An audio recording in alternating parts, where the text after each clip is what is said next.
শাহবাগে যে মিছিল করছে, ঝাড়ু মিছিল করছে, মূলত সম্প্রতি চাঁদাবাজারের ঘটনায় যে গ্রেফতার হয় একজনকে নিয়ে, এবং সেখানে বলা হচ্ছে তাকে গুম করা হয়েছে এবং গুম করে তারপর জবানবন্দি দেওয়া হয়েছে, এবং এই দাবিতে কিন্তু তারা আসলে প্রতিবাদ জানিয়ে তারা স্লোগান দিচ্ছে এবং শাহবাগে ঝাড়ু মিছিল করছে।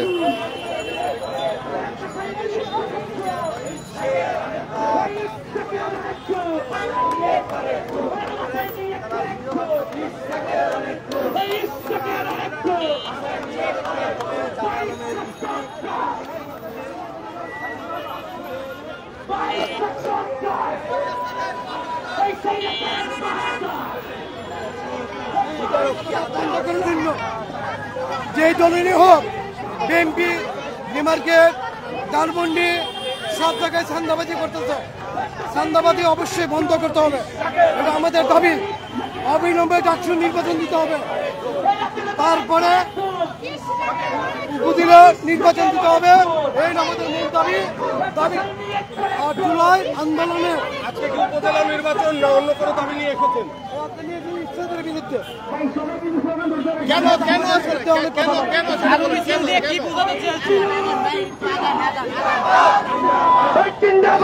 দেখছেন সরাসরি ইশাকের বিরুদ্ধে শাহবাগে ঝাড়ু মিছিল করছে ঠিক সচেতন নাগরিক সমাজের ব্যানারে। আমরা লক্ষ্য করছি মূলত অপু যিনি গ্রেফতার হয়েছিলেন চাঁদাবাজির অভিযোগে, তার বিরুদ্ধে এবং অভিযোগ তোলা হয়েছে তাকে, তার স্ত্রী যে বক্তব্য দিচ্ছে, এবং ইশরাক হোসেন যিনি ছিলেন তিনি মূলত তাকে নিয়ে বক্তব্য দিয়েছে এমন একটি অভিযোগ তুলে স্বীকারোক্তি মানবাধিকার হরণের প্রতিবাদ জানিয়ে তারা কিন্তু বলছে, এবং সেই অভিযোগ তুলে কিন্তু তারা আসলে এই মুহূর্তে শাহবাগে ভাই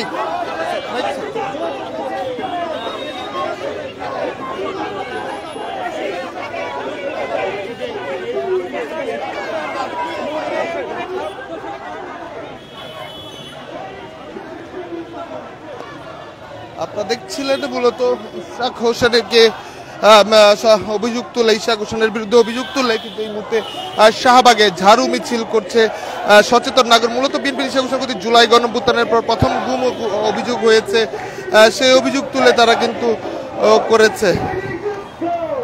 আমরা শুধু কথা বলবো, কেন এসেছেন আসলে, কেন এসেছেন এখানে, কেন এসেছেন? এখানে এসেছি জুলুমের প্রতিবাদ করার জন্য। অভিযোগ হলো একজনকে গুম করা হয়েছে, গুম করে নাম বলতে পারি, মানে তার নাম কি, যাকে গুম করা হয়েছে তার নামটা কি? নাম বলতে পারতেছি না। একজন সহ সমন্বয়। ভাই কেন এসেছেন, ভাই কেন এসেছেন, ভাই কেন আসছেন? চাপেন